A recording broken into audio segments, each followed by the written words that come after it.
Gandang araw mga lods. Andito kami sa tindahan ngayon, no. Nag-aantay ng rasyon. Ayan, no, nag-aantay ng rasyon. Bumibili kami ng bechin.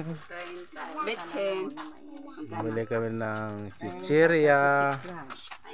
Ayan, nagbayad na kami. Yan ang tindera dito.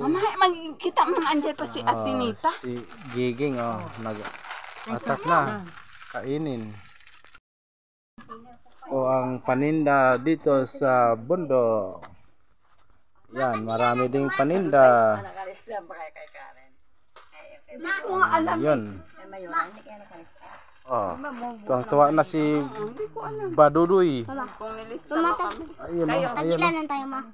Napakaingay mo naman. Ayan. Hati-hati na buntoy. Hati-hati.